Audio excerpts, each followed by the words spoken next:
सर्वप्रथम आप सभी को शुभ संध्या। कक्षा की शुरुआत करने की मैं घोषणा करता हूं। अभी हम भारत के भौतिक विस्तार में चल रहे हैं और इस कड़ी में पिछले क्लास में हमने जिस टॉपिक को एंड किया वह टॉपिक द्वीप का हिस्सा था, जिसके मैंने दो प्रकार बताए। एक तो बंगाल की खाड़ी के साइड का द्वीप और दूसरा जो इसका भाग था वह था अरब सागर का द्वीप। बंगाल की खाड़ी के द्वीपों के अंतर्गत हम अंडमान निकोबार को पढ़ चुके हैं, संबंधित विभिन्न बिंदुओं को पढ़ चुके हैं। आज की क्लास का जो केंद्र बिंदु होगा वह होगा लक्षद्वीप। इसको ध्यान रखेंगे, तो टॉपिक का नाम भी यही लिख दीजिए, लक्षद्वीप। यहीं से शुरुआत करेंगे।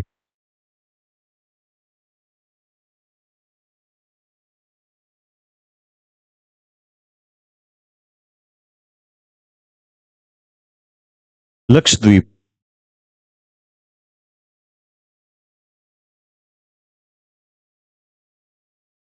इसको हेडिंग बना देंगे।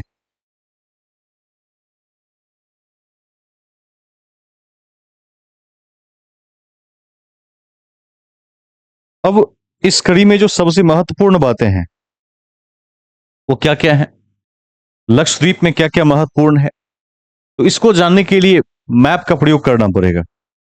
तो एक बार हम मैप को इंपोर्ट कर लेते हैं।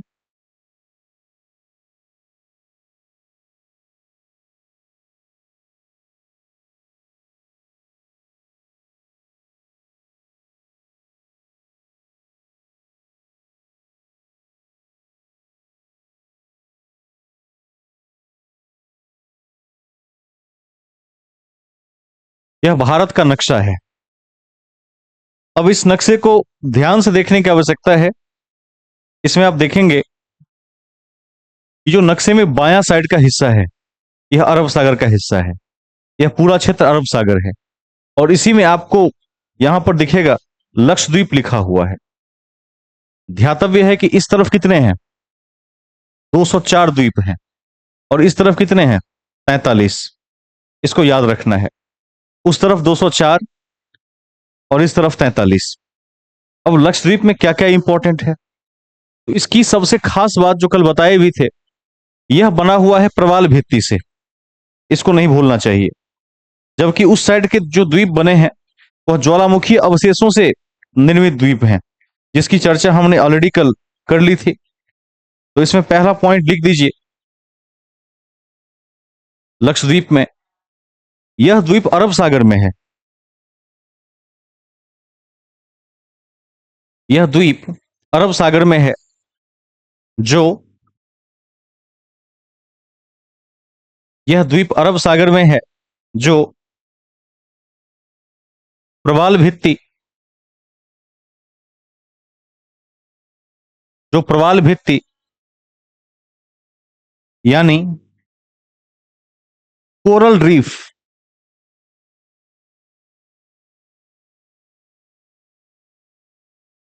कोरल रीफ कभी नहीं भूलना है इसको। जो प्रवाल भित्ति यानी कोरल रीफ से निर्मित है।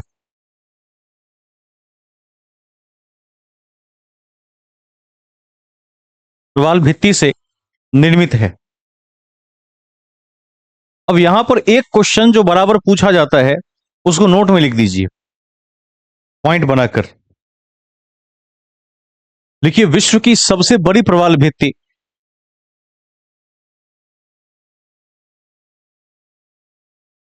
विश्व की सबसे बड़ी प्रवाल भित्ति विश्व की सबसे बड़ी प्रवाल भित्ति ग्रेट बैरियर रीफ है।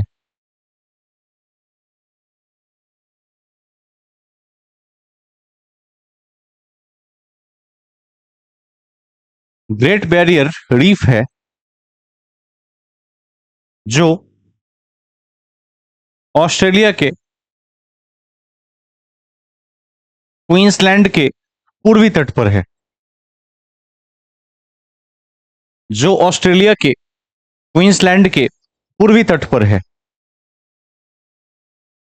दुनिया की सबसे बड़ी प्रवाल भित्ति ग्रेट बैरियर रीफ है, जो ऑस्ट्रेलिया के क्वींसलैंड के पूर्वी तट पर है।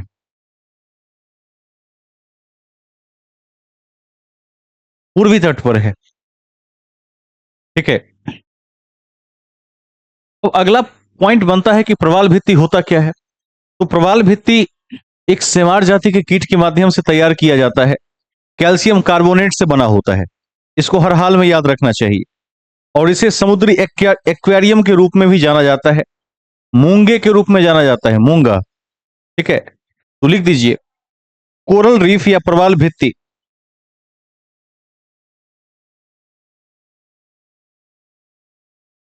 कोरल रीफ या प्रवाल भित्ति।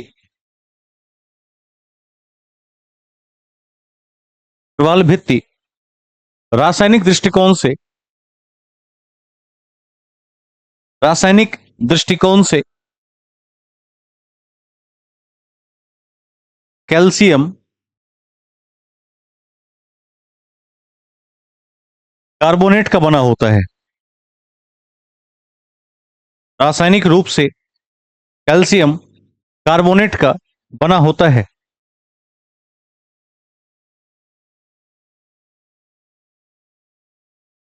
कैल्शियम कार्बोनेट का बना होता है एवं इसे मूंगा या समुद्री एक्वारियम के रूप में जाना जाता है। इसे मूंगा या समुद्री एक्वारियम के रूप में जाना जाता है।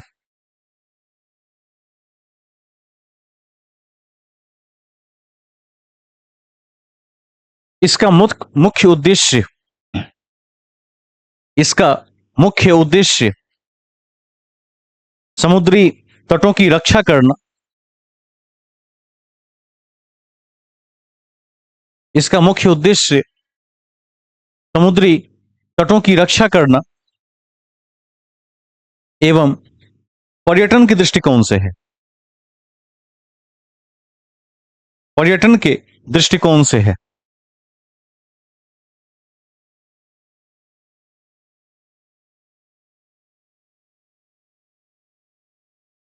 समुद्री तटों की रक्षा करना एवं पर्यटन के दृष्टिकोण से है। Next point. हाल के वर्षों में ग्लोबल वार्मिंग के कारण हाल के वर्षों में ग्लोबल वार्मिंग के कारण इसमें ह्रास देखने को मिलता है। हाल के वर्षों में ग्लोबल वार्मिंग के कारण इसमें ह्रास देखने को मिलता है।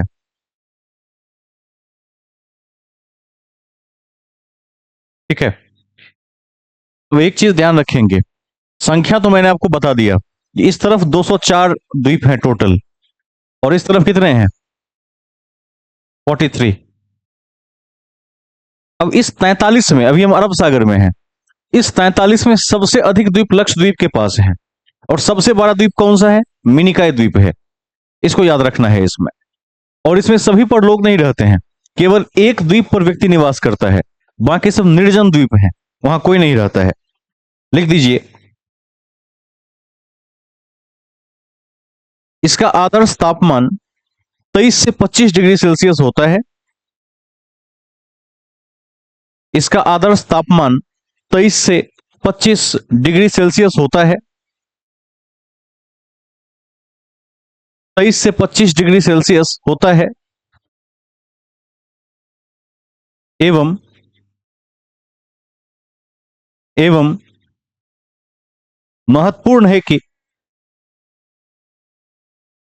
महत्वपूर्ण है कि अरब सागर में लक्षद्वीप और मिनिकॉय द्वीप भी है। अरब सागर में लक्षद्वीप और मिनिकॉय द्वीप भी है।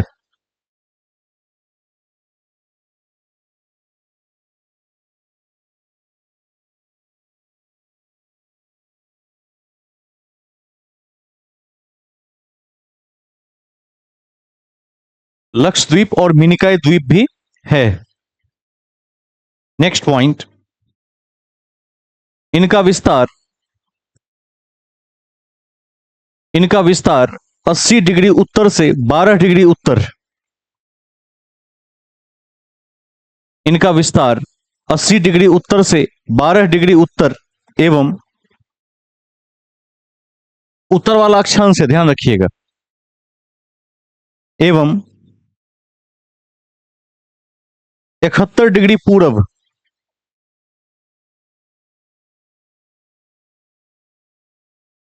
71 डिग्री पूरब से 74 डिग्री पूरब तक है। 71 ईस्ट से 74 ईस्ट तक है, इसको ध्यान रखेंगे।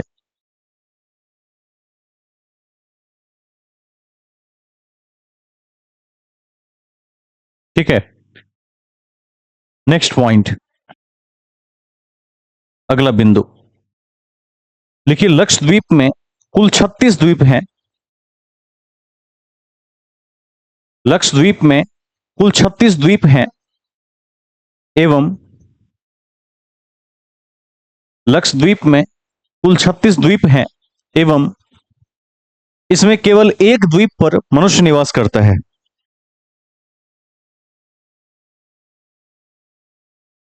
एक द्वीप पर मनुष्य निवास करता है।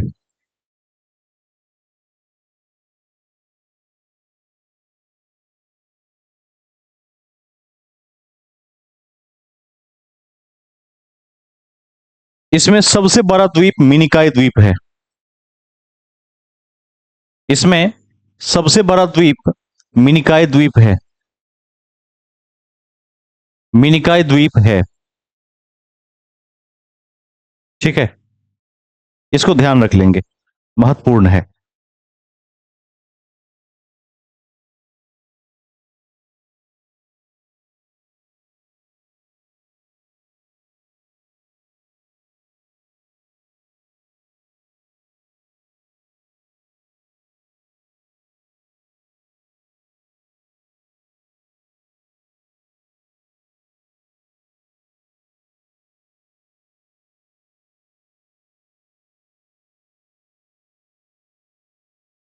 तो ध्यान रखिएगा, एक क्वेश्चन पूछा जाता है कई बार कि लक्षद्वीप के उत्तर में कौन सा द्वीप है और दक्षिण में कौन सा द्वीप है। तो लिख दीजिए, लक्षद्वीप के उत्तर में अमीनी द्वीप है, जबकि दक्षिण में कन्नानोर द्वीप है। उत्तर में क्या है, अमीनी द्वीप है, जबकि दक्षिण में कन्नानोर द्वीप है।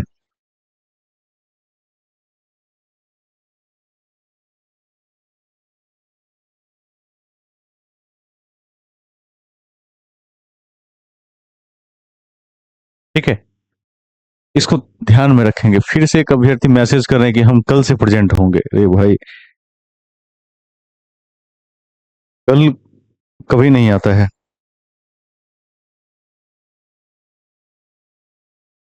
आगे चलते हैं, लिखिए, लक्षद्वीप की राजधानी कावरत्ती है।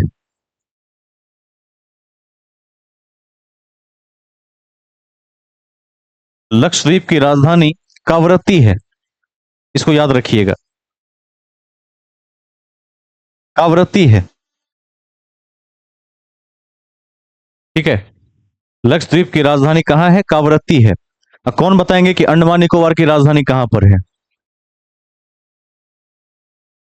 पोर्ट ब्लेयर है, ठीक है। भारत का एकमात्र सक्रिय ज्वालामुखी कौन सा है, बैरन। एक नंबर पर बैरन को याद रखिए, 2 पर नारकोंडम को याद रख लीजिए। ठीक है, कॉपी के सबसे टॉप पर जाकर लिखिए, सबसे ऊपर एक पॉइंट लिख दीजिए, शहरी प्रदूषण का सबसे प्रभावकारी गैस,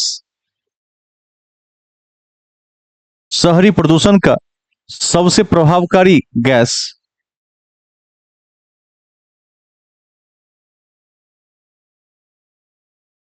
सीओ है, कार्बन मोनोऑक्साइड है।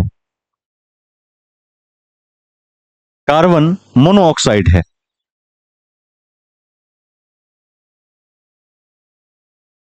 शहरी प्रदूषण का सबसे प्रभावकारी गैस कार्बन मोनोऑक्साइड है। इसको ध्यान में रखना है, यह बहुत खतरनाक गैस है। इसके चपेट में आ जाने से क्या होता है, तो जी मिचलाने लगना या चक्कर आना या बेहोशी आ जाना, इस तरह की घटनाएं होती है। कॉपी के शीर्ष पर एक दूसरा पॉइंट देखिए, सबसे टॉप पर देखिए, कुसुम योजना 2019 का संबंध, कुसुम योजना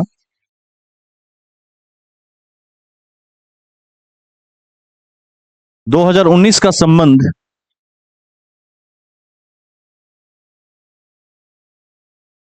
संबंध इरिगेशन सोलर एनर्जी से है। इरिगेशन सोलर एनर्जी से है। कुसुम योजना 2019 का संबंध इरिगेशन सोलर एनर्जी से है, जिसे जिसे 2026 तक के लिए लागू किया गया है। इरिगेशन सोलर एनर्जी से है, जिसे 2026 तक के लिए लागू किया गया है। लागू किया गया है। ठीक है।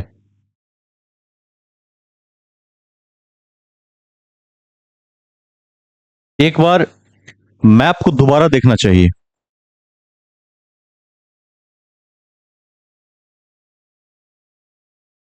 मैप में आप सभी के पास एक मैप होगा, फिजिकल मैप जो आपने लिया था।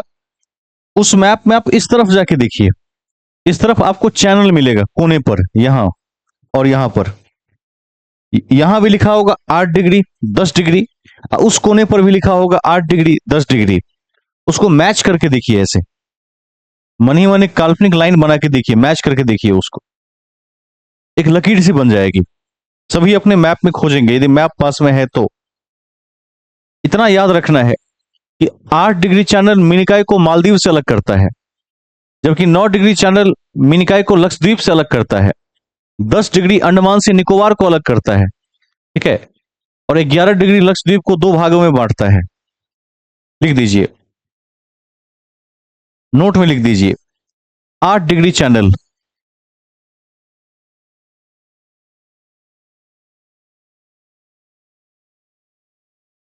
8 डिग्री चैनल। इसमें लिखिए, तीर का चिन्ह देकर मिनिकॉय को मालदीव से अलग करता है। मिनिकॉय को मालदीव से अलग करता है। कभी आपसे यह भी पूछ सकता है कि मिनिकॉय को मालदीव से कौन सा चैनल जोड़ता है, तो जो अलग करता है वही जोड़ता भी है, ध्यान रखना है। तो 8 डिग्री होगा। 9 डिग्री उसके बाद मिनिकॉय को मालदीव मिनिकॉय को लक्षद्वीप से अलग करता है। मिनिकॉय को लक्षद्वीप से अलग करता है। अलग करता है।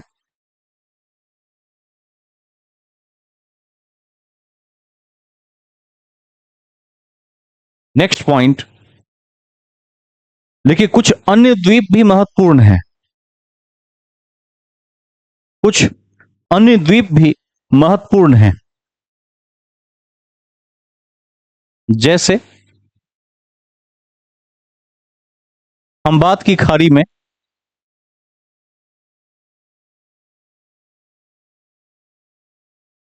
एलियाबेट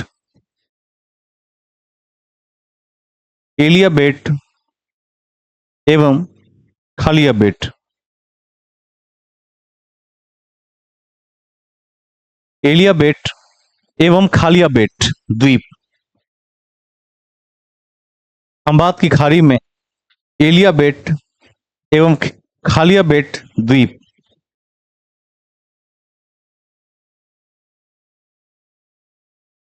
लिख दीजिएगा, यह दोनों द्वीप गुजरात में है और तेल के लिए प्रसिद्ध है। यह दोनों द्वीप गुजरात में है और तेल के लिए प्रसिद्ध है। और तेल के लिए प्रसिद्ध है। याद रखना है इसको, प्रसिद्ध है। नेक्स्ट पॉइंट देखिए, खंबात का क्षेत्र, खंबात का क्षेत्र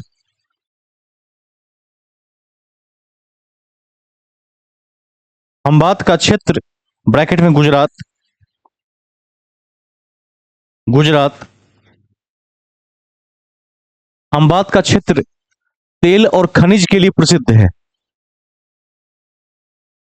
खंबात का क्षेत्र तेल और खनिज के लिए प्रसिद्ध है, इसको ध्यान रखना है।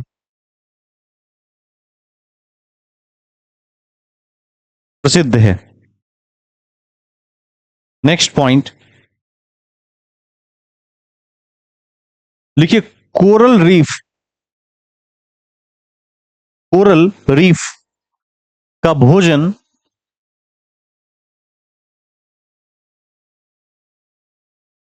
कोरल रीफ का भोजन नील हरित शैवाल है।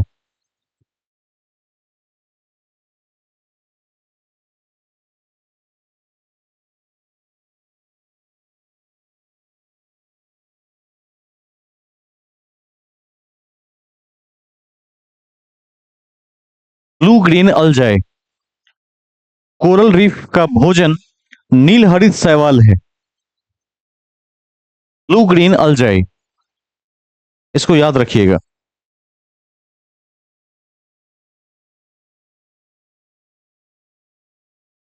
नेक्स्ट पॉइंट, एक बिंदु है डंकन पास। देखिए, डंकन पास, डंकन पास दक्षिणी अंडमान और लघु अंडमान के बीच है। डंकन पास दक्षिणी अंडमान और लघु अंडमान के बीच है, बीच है। इतिहास में आपने सेल्यूलर जेल के बारे में पढ़ा था, जहां काले पानी की सजा दी जाती थी। वो कहां पर है? दक्षिणी अंडमान में है। ऐसा निर्जन क्षेत्र है जहां एक बार किसी को जेल में रख दिया जाए तो भागने का सोच भी नहीं सकता है। भाग भी जाएगा तो चारों तरफ समुद्र घिरा हुआ है, तैर नहीं पाएगा। तो बिना किसी टेक्नोलॉजी के, बिना किसी जहाज के वहां से आ भी नहीं सकता है। तो अंग्रेजों ने इस इन खतरनाक क्षेत्रों में सेल्यूलर सेल्यूलर जैसे जेल बनाए थे, काला पानी की सजा की व्यवस्था की थी। और इसमें किसको रखा गया था? एक प्रसिद्ध व्यक्ति का नाम बताइए। सावरकर को रखा गया था। इसको नहीं भूलेंगे, लिख दीजिए। अति महत्वपूर्ण है कि सेल्यूलर जेल दक्षिणी अंडमान में है। सेल्यूलर जेल दक्षिणी अंडमान में है। सेल्यूलर जेल दक्षिणी अंडमान में है। ठीक है। नेक्स्ट पॉइंट देखिए, कोको द्वीप,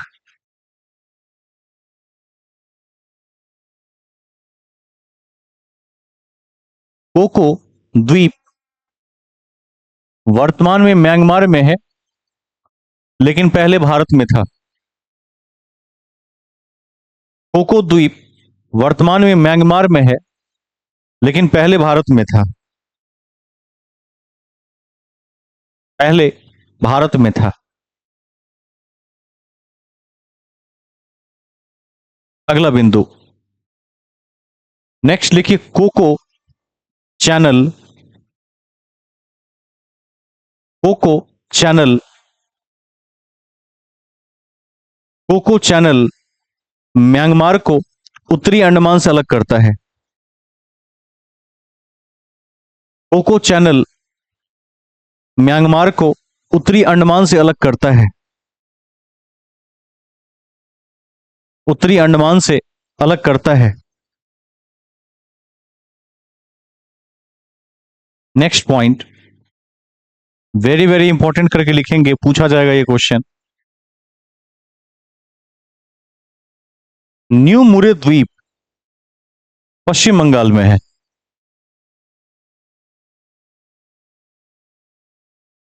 न्यू मुरे द्वीप पश्चिम बंगाल में है। न्यू मुरे द्वीप पश्चिम बंगाल में है, जो भारत और बांग्लादेश के बीच विवादित है। जो भारत और बांग्लादेश के बीच विवादित है। विवादित है।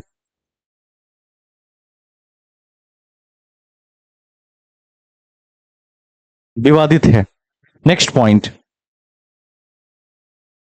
अंडमान निकोबार का निकटतम देश म्यांमार है। अंडमान निकोबार का निकटतम देश म्यांमार है, जबकि ग्रेट निकोबार का निकटतम देश इंडोनेशिया है। ग्रेट निकोबार का निकटतम देश इंडोनेशिया है। इंडोनेशिया है। अंडमान निकोबार का निकटतम देश म्यांमार है, जबकि ग्रेट निकोबार का निकटतम देश इंडोनेशिया है। इंडोनेशिया है। एक बात ध्यान रख लेंगे, लिखवा दिए हैं कहीं पहले, कि जो ग्रेट चैनल है वो भारत को इंडोनेशिया से क्या करती है, अलग करती है।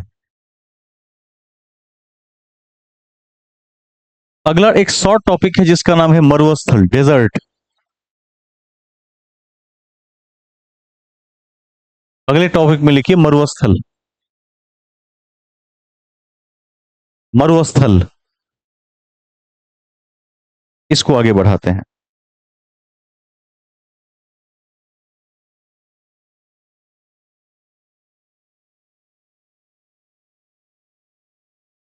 यदि मैप को देखें तो भारत का एक राज्य है राजस्थान, ये वाला राज्य, उत्तर पश्चिमी राज्य। इस क्षेत्र में आपको मरुस्थल दिखेगा, राजस्थान में। लेकिन यदि हम मरुस्थल के भौगोलिक संरचना का अध्ययन करेंगे तो प्राचीन काल में यह समुद्र का हिस्सा था, इसको भी नहीं भूलना है। जहां पर आज मरुस्थल दिख रहा है वहां कभी समुद्र होने के साक्ष्य मिले हैं और पुख्ता प्रमाण मिला है उसका, जिसको इनकार नहीं किया जा सकता। तो राजस्थान का एक बड़ा हिस्सा ऐसा है जो डेजर्ट है। वहां पर कतिपय प्राकृतिक कारणों से मरुस्थल का निर्माण हुआ है। लिख दीजिए, मरुस्थल भौगोलिक दृष्टि से ऐसा क्षेत्र है। मरुस्थल भौगोलिक दृष्टि से ऐसा क्षेत्र है, ऐसा क्षेत्र है जो भारत के उत्तर पश्चिमी भाग में अवस्थित है। जो भारत के उत्तर पश्चिमी भाग में अवस्थित है। उत्तर पश्चिमी भाग में अवस्थित है। इसमें इसमें रेतीले टीले, माने रेत का टीला, इसमें रेतीले टीले और बरखान पाए जाते हैं, बारचंस कहते हैं जिसको। बरखान क्या होता है, कोई बता सकता है? रेतीले टीले और बरखान पाए जाते हैं। बरखान होता है अर्धचंद्राकार आकृति का टीला, आधा चंद्रमा की आकृति का टीला, उसको बारचन कहते हैं अंग्रेजी में, पाए जाते हैं।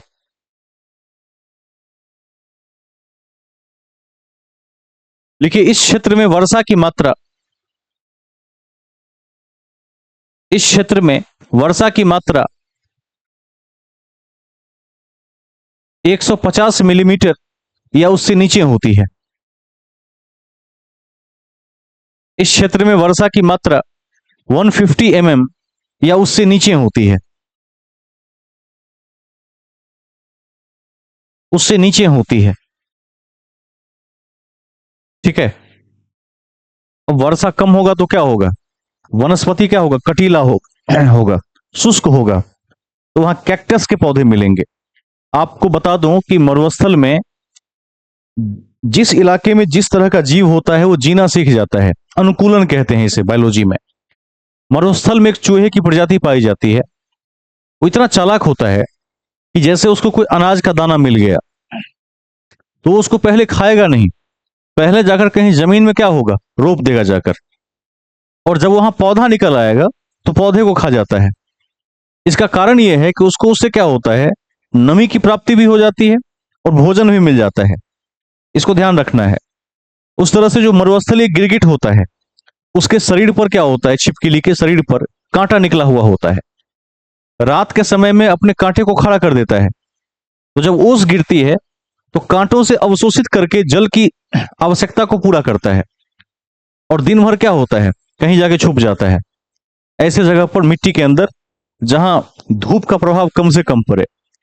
तो जिस क्षेत्र में जिस प्रकार की स्थिति होती है, वातावरण की स्थिति होती है, पर्यावरणीय स्थिति होती है, उसके अनुकूल जीव जंतु ही अपने आप को ढाल लेते हैं। मुख्य बातों में आते हैं। देखिए, यहां की वनस्पति शुष्क और कंटीली होती है। यहां की वनस्पति शुष्क और कंटीली होती है। जैसे जैसे नागफनी,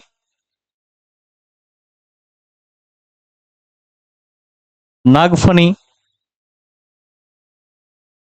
खेजड़ी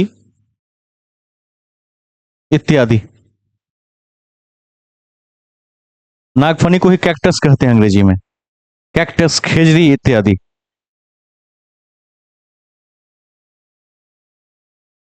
कई प्रकार के प्लांट भी होते हैं। Halophyte, halophyte, hydrophyte, xerophyte. तो याद रखिएगा, जो जीरोफाइट होता है वो मरुस्थलीय पौधे को कहते हैं। हाइड्रोफाइट जलीय पौधे को कहते हैं। ठीक है, तो नोट में लिख दीजिए। देखिए, xerophytic plant, zero, XERO, xerophytic plant मरुस्थलीय क्षेत्र में पाया जाता है। जीरोफाइटिक प्लांट मरुस्थलीय क्षेत्र में पाया जाता है। मरुस्थलीय क्षेत्र में पाया जाता है, पाया जाता है।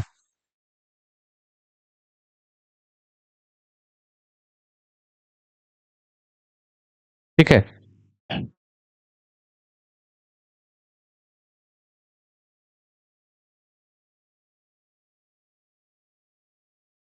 एक जगह है राजस्थान में, आकल, ध्यान रखिएगा।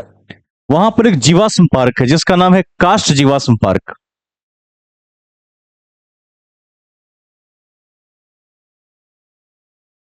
काष्ठ जीवाश्म पार्क।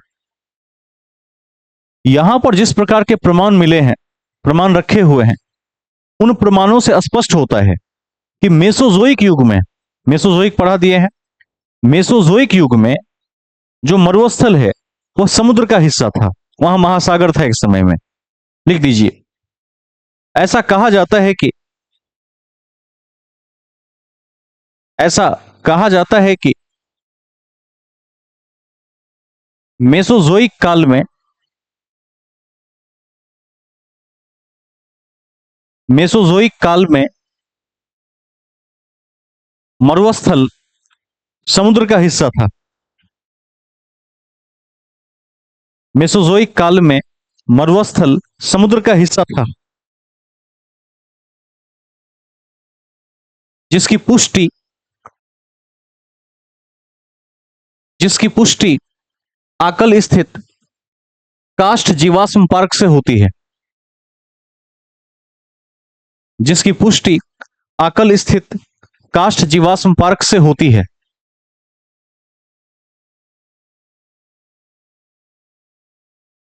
काष्ठ जीवाश्म पार्क से होती है।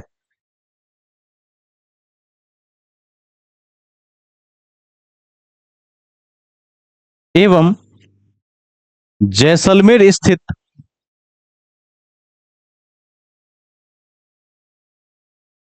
एवं जैसलमेर स्थित ब्रह्मसर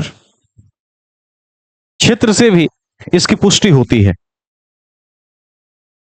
जैसलमेर स्थित ब्रह्मसर क्षेत्र से भी इसकी पुष्टि होती है।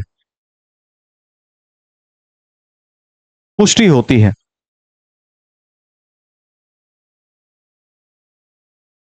नदियों के बारे में यहां से प्रश्न पूछा जाता है, अक्सर लूनी नदी के बारे में, जो कि 5 नदियों के बारे में बताए हुए थे मौखिक रूप से कि नर्मदा, तापी, माही, साबरमती और लूनी 5 ऐसी नदियां हैं जो पश्चिम की ओर बहती है, अरब सागर में गिरती है और डेल्टा नहीं बनाती है।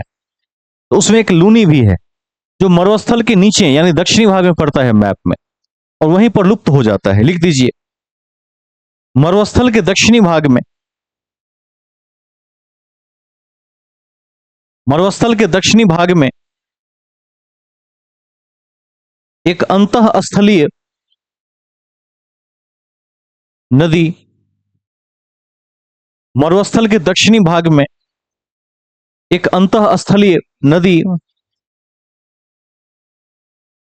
नदी लूनी नदी पाई जाती है। एक अंतःस्थलीय नदी लूनी नदी पाई जाती है। लूनी नदी पाई जाती है। नेक्स्ट पॉइंट, यह नदी मरुस्थल में ही लुप्त हो जाती है, जिसे पलाया रिवर भी कहते हैं। पलाया नदी,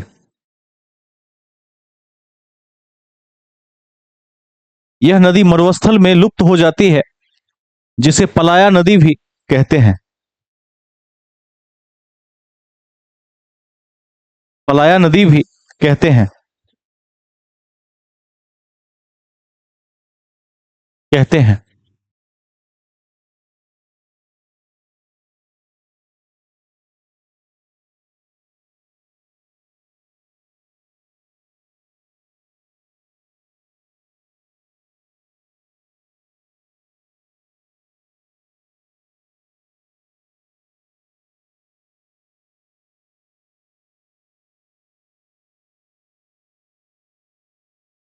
अगले पॉइंट में चलते हैं। देखिए, दक्षिण एशिया का सबसे बड़ा मरुस्थल थार मरुस्थल है, राजस्थान ब्रैकेट में। दक्षिण एशिया का सबसे बड़ा मरुस्थल थार मरुस्थल है। थार मरुस्थल है, जिसका विस्तार पाकिस्तान की सीमा तक है। जिसका विस्तार पाकिस्तान की सीमा तक है। पाकिस्तान की सीमा तक है।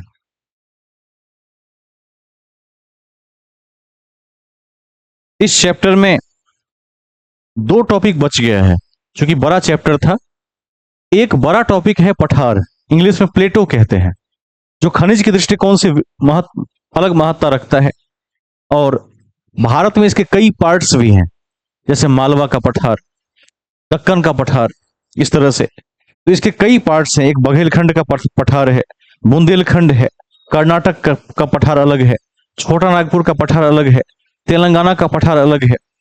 इन सभी क्षेत्रों का विवेचन अगले क्लास में करेंगे। और एक शॉर्ट टॉपिक बचता है तटीय मैदान। तटीय मैदान का मतलब हुआ कि जो 9 राज्य आपने पढ़ा, गुजरात, महाराष्ट्र, गोवा, कर्नाटक, केरल, तमिलनाडु, उड़ीसा, पश्चिम बंगाल, आंध्र प्रदेश, उसके साथ तट में जो मैदान है, उस क्षेत्र की क्या विशेषताएं हैं और वहां से किस प्रकार के प्रश्न आने की संभावना बनती है, इस सब को अगले अगले क्लास में देखने का प्रयास करेंगे। आज क्लास को मैं यहीं समाप्त करने की घोषणा करता हूं। नेक्स्ट क्लास पठार का होगा। शुभ रात्रि।